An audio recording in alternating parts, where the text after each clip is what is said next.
I hadn't thought about Kyle in years. Not really. Sure, his name would pop into my head sometimes when an old high school photo surfaced or when someone joked about their worst school memories. But it wasn't like I'd sat around reliving those days.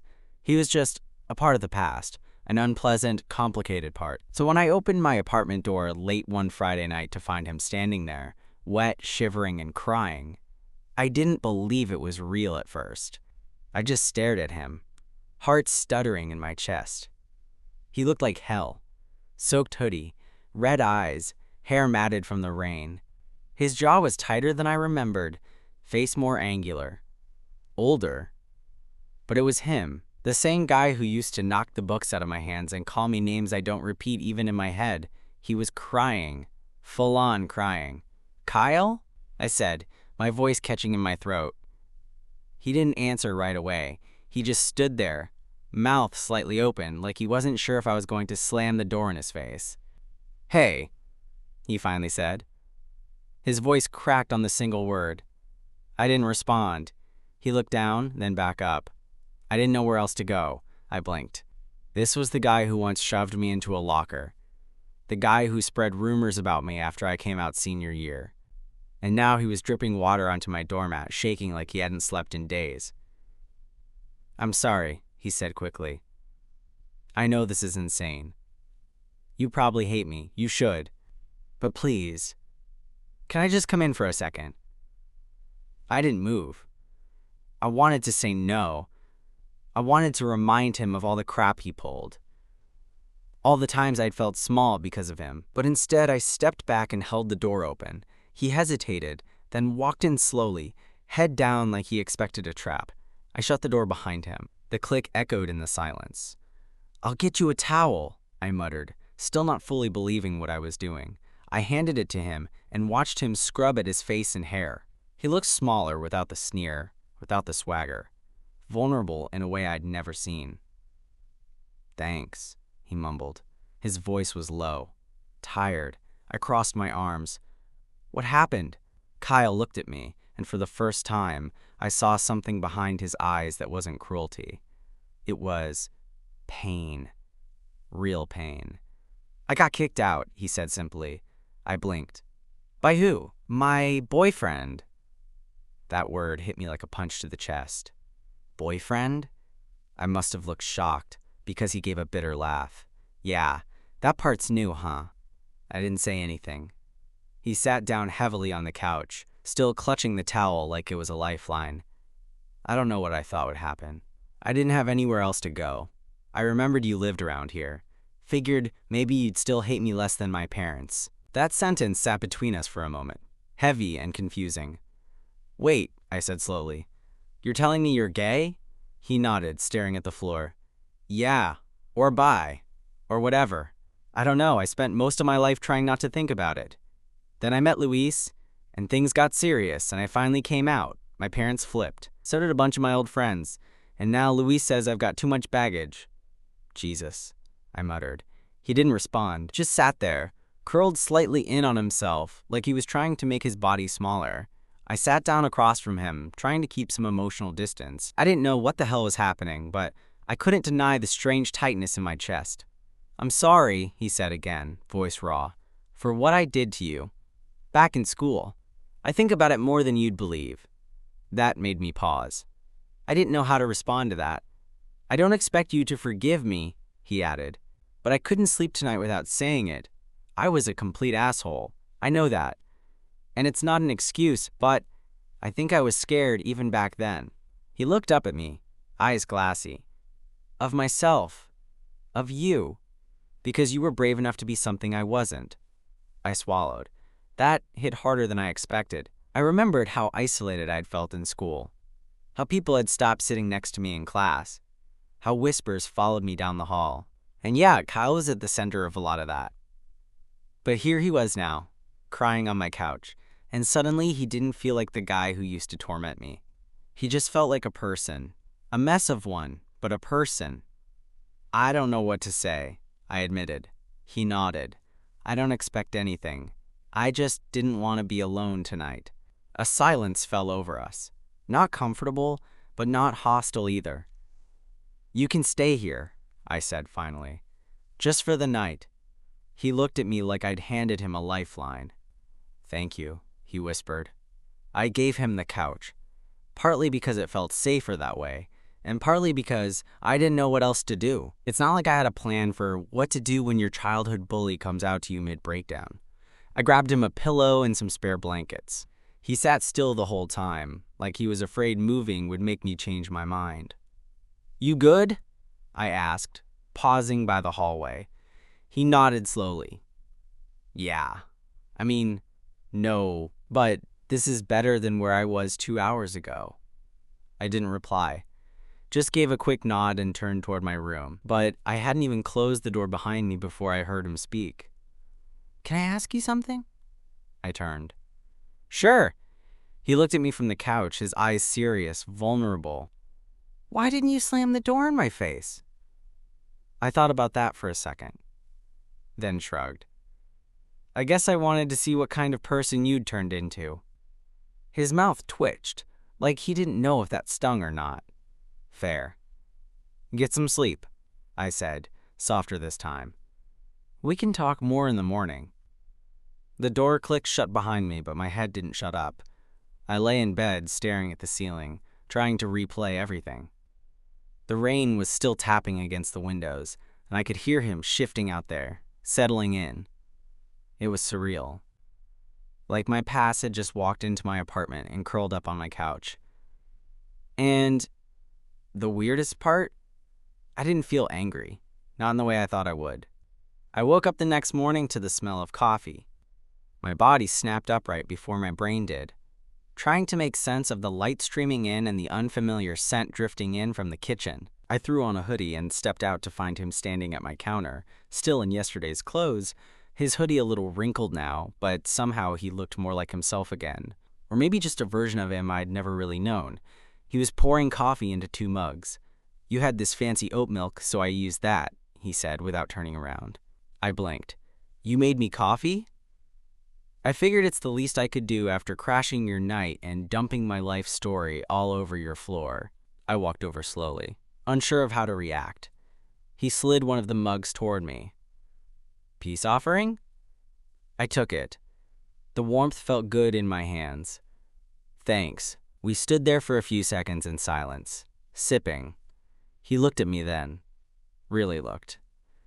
I meant what I said last night, about being sorry. I nodded. I know. I used to lie awake wondering if you'd ever forgive me. I raised an eyebrow. Seriously? He gave a faint smile. Yeah, I know that probably sounds pathetic, but it's true. I set my mug down. I don't know if I've forgiven you. But you showing up here like that, it kind of shook something loose. Like I've been holding on to all that crap for so long I forgot what it was like to let go of it. He nodded slowly. Yeah, that makes sense. Another beat passed. Then he asked, Can I stay another night? That caught me off guard. I mean, I can get a motel or whatever, but I haven't figured out what comes next yet, he said quickly. And I know I've got zero right to ask. I just feel like I can breathe here, and I haven't felt that in a while. I should have said no, but I didn't. Okay, I said. You can stay. He exhaled, like I'd just lifted a brick off his chest. Thanks, he said. I'll find a job or something. Figure my stuff out. I won't just camp here forever. I didn't think you would. We finished our coffee in silence. But it wasn't the awkward kind anymore. It was something else. Later that day, he asked if he could shower and borrow some clean clothes. I gave him a t-shirt and a pair of old sweats, and he disappeared into the bathroom. When he came out, his hair was damp and pushed back, skin pink from the heat. And I had to admit, he looked good. Too good. Thanks again, he said, folding his dirty clothes and setting them aside. Feels like I haven't been warm in weeks. I nodded. No problem. He sat back down on the couch, this time with a little more ease. This place is nice, kind of quiet. In a good way. It's just me, I said with a shrug. I like the quiet. I used to think I liked noise, but maybe I just didn't want to hear myself think. I looked at him. That why you were so mean back then? His jaw tightened slightly. Yeah, part of it. He paused, then looked at me. I used to be terrified you'd find out. Find out what? That I liked you. The words hit like a sucker punch. I blinked. What? He didn't flinch. You heard me. I didn't know what to say. My mouth opened, but nothing came out. I was awful to you, he said. Because I couldn't handle what I felt. I hated that you were brave enough to be yourself. And I hated that I wasn't. My pulse was suddenly way too loud in my ears. He leaned back, eyes on the ceiling. Anyway, that's the truth. I liked you. Maybe still do. I don't know. I'm still figuring it out. I couldn't breathe. I didn't know if I wanted to scream or laugh or just sit beside him and pretend none of this was real. But instead, I said nothing. Not yet. I didn't respond to what he said right away. Mostly because I didn't know how. My brain had short-circuited at, I liked you. I just stood there in the middle of the living room, fingers tight around my coffee mug, feeling like I'd stepped into a parallel universe. Kyle, my childhood bully, had just admitted to liking me, maybe still liking me. And he said it so plainly, no drama, no build-up, like it was just a fact. Like he'd been carrying it around so long he couldn't tell the difference between fear and honesty anymore. You okay? He asked, finally breaking the silence. Yeah, I said. I just didn't see that coming. Didn't mean to dump it on you, he muttered. I just figured if we're being honest, I should put it out there. I sat down across from him, still trying to wrap my head around everything. Did anyone else know? I asked. Back then? He shook his head. God, no. I couldn't even admit it to myself, let alone anyone else. That's part of why I went so hard on you. That stung more than I wanted to admit. But at the same time, it made an awful kind of sense. All that cruelty, it hadn't come from nowhere. It came from fear. He looked up at me again, his voice quieter this time. Do you ever think about the past? Like, not just what happened, but what it could have been? I blinked. What do you mean? I don't know, he said, rubbing his hands together. Sometimes I think about what it would have been like if I hadn't been such a coward. If I'd just talked to you like a person. If we'd actually been friends. Or maybe more. That was the first time I let myself really look at him. Not just as a memory. Not just as the guy who made high school hell. But as the man sitting across from me now. Scared, broken, and trying. And it hit me that I didn't hate him anymore. Not even a little. I used to wonder, I said slowly, back then, why you went out of your way to mess with me. Part of me thought maybe you had a crush, but I told myself that was wishful thinking. His face shifted, somewhere between shame and relief. It wasn't. We sat in silence again, but it didn't feel heavy this time. Just full. Do you want to talk about him? I asked eventually. Your ex? He sighed. Not really, but also kind of yeah, I nodded. Okay. He leaned back against the armrest, legs curled under him, like he was finally letting himself take up space. Luis was the first guy the first ever told. First guy the first ever kissed.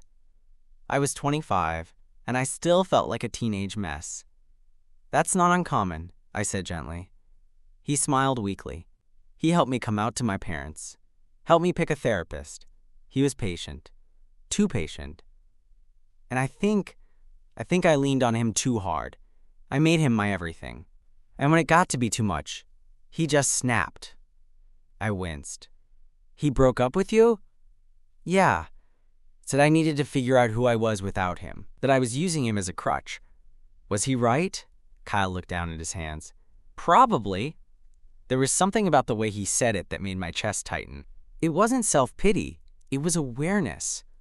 Like he'd finally seen the full picture and hated what it showed. We didn't say much after that. I got up and made us both sandwiches. We ate them on the couch, watching some dumb reality show neither of us cared about. It felt weirdly normal. Later, while he was helping me dry dishes, he said, "I meant it, you know, what I said about liking you." I glanced at him. "I know. I'm not saying I expect anything. I just wanted you to know, in case it matters." I didn't answer right away, because the truth was, I didn't know if it mattered, but I also didn't know if it didn't. That night, he stayed up later than me, curled under the blanket on the couch with the TV on low. I walked past him on my way to the bathroom and paused when I saw how focused he looked, like he was deep in some thought he wasn't ready to share. "Good night," I said softly. He looked up, met my eyes. Night. But something about the way he said it felt like more than just a goodbye for the day. It felt like the start of something. I turned off my bedroom light and lay in the dark, staring at the ceiling, heart doing this stupid, uneven rhythm. Because I wasn't just thinking about high school anymore. I was thinking about what it meant to be seen by the last person I ever expected to see me. The next morning, I found him already awake, sitting cross-legged on the floor by the window with a cup of coffee in his hands. He looked calm, like someone who hadn't woken up from a panic spiral, but instead from actual sleep. "Morning," I said. He looked over his shoulder. "Hey!" I joined him on the floor, leaning against the wall. We didn't speak for a minute. We just watched the light creep across the floor, soft and golden. "It's weird," he said finally. "I woke up thinking I was still at Luis's." I nodded slowly. "Habit. Yeah. But this felt better. Waking up here. Safer somehow." I didn't know how to respond to that, so I sipped my coffee. Then he said something that made my stomach twist. "I had a dream about you." I blinked. "What kind of dream?" "Nothing weird," he said quickly. "Just, we were back in high school. But it was like, we were different. Friends, hanging out in the art room after class. You were helping me sketch something." I smiled faintly. "You? In the art room?" He grinned. "Hey, dreamy had range." That pulled a quiet laugh out of me. His tone changed after that. "It's strange. I keep wondering if I missed something. If we were meant to be something. Friends? More? I don't know, but I wasted it." "You were a different person back then," I said carefully. "So were you." We fell into silence again, but it was gentle this time. Then, without looking at me, he asked, "What would you have done if I'd been honest back then?" I didn't hesitate. "I probably would have fallen for you." He looked at me, eyes wide with surprise. "You would have," I nodded. "You were everything I wanted, and everything that terrified me." He didn't say anything, just stared at me like he was seeing me all over again. I stood up. "I'm making breakfast. You want anything?" "Yeah," he said quietly. "Whatever you're having." I went into the kitchen and tried to focus on the eggs and toast, but my head was spinning. I couldn't stop replaying the way he looked at me, like I'd peeled back something inside him he wasn't ready to name. We ate together at the counter, and for a while, it felt normal again. Familiar. Then, after breakfast, I started clearing plates, and I felt him step behind me, closer than he needed to be. Close enough that I could feel the heat of him, the weight of his gaze on the back of my neck. "You ever think about now?" he asked, voice soft. "Now? Like, what this could be?" I turned around slowly. He was right there, closer than I expected. His eyes searched mine, not rushing, not demanding, just open. "I don't want to screw this up," he said. "You're not screwing anything up," I replied, heart pounding. "I'm not good at this. I don't even know what I'm doing." "Me neither." Then he looked at me differently, like he was seeing not just the version of me from high school, but the one sitting in front of him now. Then, softly, hesitantly, he asked, "Would it be okay if I sat with you tonight? Like, in your room?" I felt every nerve in my body spark. "Yeah," I said, "it'd be okay." That evening came quietly. We didn't talk about it again. We watched TV, ordered takeout, joked about how bad the acting was in some sci-fi show neither of us liked. But under all of it, there was this undercurrent, this tension that wasn't heavy, it was careful, respectful, curious. When it got late, I stood up and stretched. "I'm gonna turn in." He didn't say anything at first. Then, "Yeah, I'll come in a bit." My heart thudded as I walked down the hall. I didn't know what to expect, and I didn't want to expect anything. But about 10 minutes later, I heard his soft footsteps. He knocked once on the door. "You still awake?" "Yeah." The door creaked open. He stepped in, wearing the same borrowed sweats and a fresh t-shirt I'd given him. His hair was a little damp again, like he'd showered before coming in. He looked younger somehow, cleaner, more himself. "Still okay if I—" "Yeah," I said, sliding over on the bed. He climbed in slowly, careful not to touch me at first. We both lay on our backs, staring at the ceiling like it might offer guidance. Then, after a long pause, he said, "Can I be honest?" "Of course." "I'm scared out of my mind." I turned to look at him. "Why?" "Because I feel something, and I don't know if I deserve to." "You do." He turned his head too, our eyes meeting in the dark. "You really think so?" I nodded. "I wouldn't have let you in if I didn't." We lay there in silence after that, not touching, not talking. But the space between us felt smaller than it ever had, and safer than it ever should have, considering where we started. I woke up in the middle of the night to the soft sound of breathing next to me. For a moment, I wasn't sure where I was. The room was dark, still, and quiet in that way apartments get at 3 a.m. when even the city outside seems to take a breath. Then I remembered. Kyle. He was lying beside me, not touching, not snoring, just there. I turned my head slightly and saw him on his side, eyes closed, breathing slow and steady. One arm tucked under his head, the other draped loosely over the edge of the bed, like he'd rolled close, but stopped just short of crossing the space between us. It was weird how natural it felt, how not weird. I lay there for a while just watching him breathe, watching the rise and fall of his chest, thinking about how, if someone had told me 5 years ago this would be happening, I would have laughed in their face, and yet, here we were. I didn't touch him. I didn't reach out. But I thought about it. I thought about the fact that the guy who used to laugh when I dropped my books now looked peaceful in my bed, like he belonged there. Eventually, I drifted back to sleep. When I woke again, it was morning, and he was still there. But this time, he'd shifted. His head was closer to my shoulder.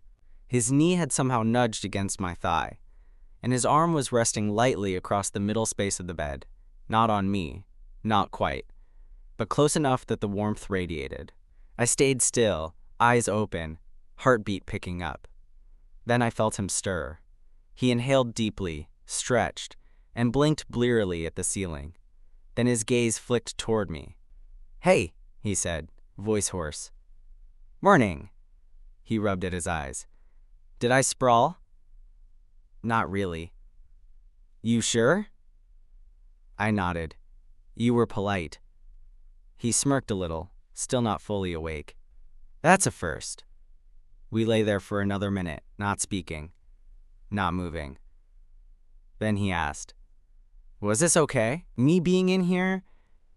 "It was," I said. "Is." His eyes stayed on mine for a second too long. Then he nodded, slow and quiet. "Good." After breakfast, we didn't talk about it again. The morning passed with small talk, dishes, and both of us pretending like sleeping in the same bed wasn't sitting in the center of our minds. That afternoon, I found him sitting on the floor again, this time with a notebook in his lap, pen tapping against his knee. "You journaling?" I asked. He looked up, almost embarrassed. "Trying to." "Good. Might help." He gave a little shrug. "I'm just trying to make sense of how I got here.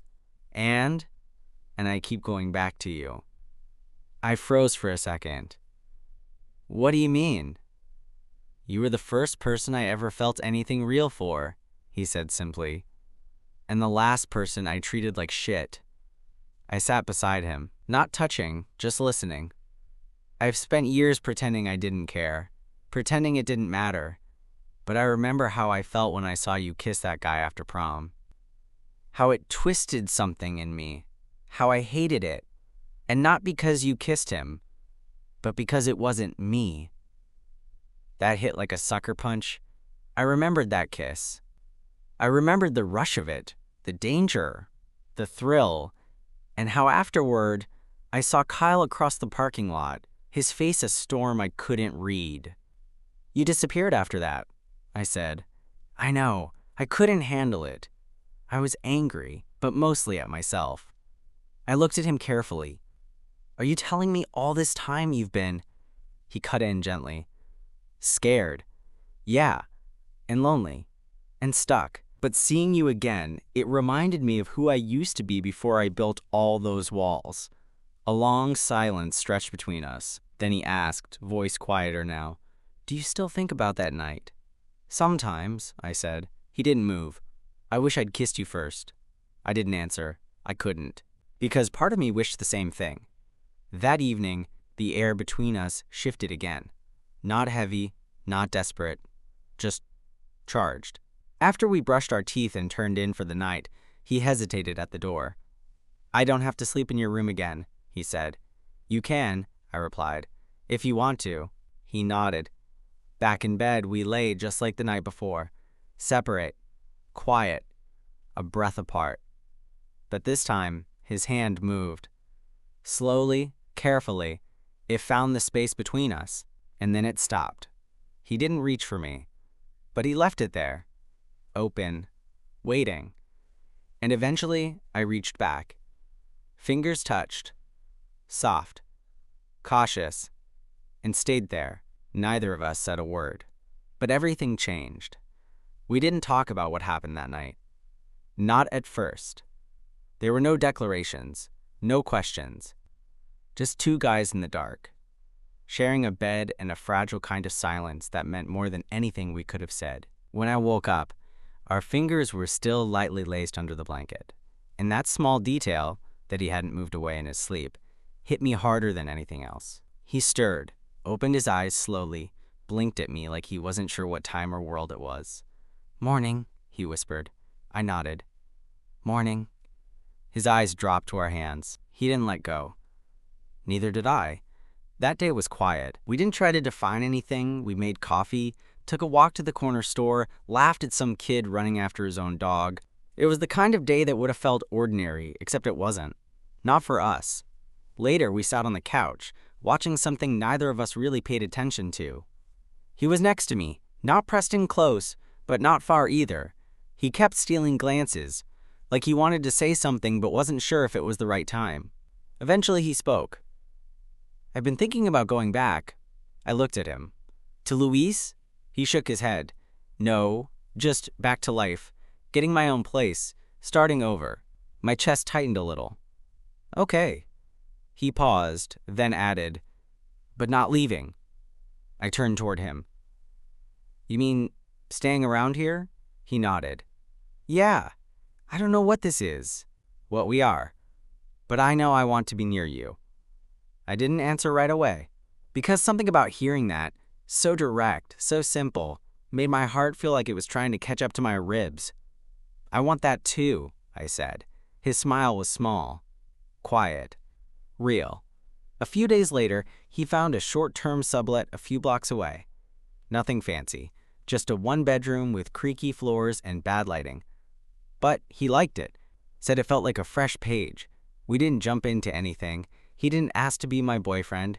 I didn't push him to define whatever was happening between us. But he came over most nights. Sometimes he cooked. Sometimes he just curled up on the couch and dozed off with his head on my shoulder. And sometimes, when it felt right, we kissed. The first time was slow, careful. His hand on my jaw, mine resting on his chest. The kind of kiss that didn't ask for anything, just offered everything. When we pulled apart, he rested his forehead against mine and whispered, I don't know what I'm doing, but I want to do it right. You are, I said. Weeks passed, then months. He started seeing a therapist, got a job at a local bike shop, took up journaling more seriously. Sometimes he let me read parts. Other times he just said, "It's about you," with this little smirk that made my stomach flip. One night, a few months after everything, he sat on my couch and handed me a notebook. "I want you to read this one." I opened it. It was a letter. To me. From him. Apologizing again, but not with shame, with understanding. Telling me he still had no idea where his life was going, but that he hoped I'd stay in it. That even though our beginning was messed up, maybe it made where we ended up even more important. He ended it with, "You were the first person I ever hurt because I was scared. And now, you're the first person I want to be honest with, because I'm not anymore." I looked at him, holding the notebook, unsure of what to say, so I kissed him. Not softly, not carefully, just honestly. And he kissed me back like he'd been waiting his whole life for it. Now we're still figuring things out. He still sleeps on my couch sometimes. Not because he has to, but because sometimes we just fall asleep watching movies and never move. Sometimes he sleeps in my bed. He leaves notes for me when he goes to work early. Dumb stuff like, "Don't forget to buy oat milk," or "Your snoring's getting worse." Still cute though. And the other day while he was brushing his teeth, he turned and said, "I used to hate myself for what I did to you. But now I think maybe that version of me had to exist, just so I could become this one." I didn't know what to say to that, so I just wrapped my arms around him. Because sometimes that's enough.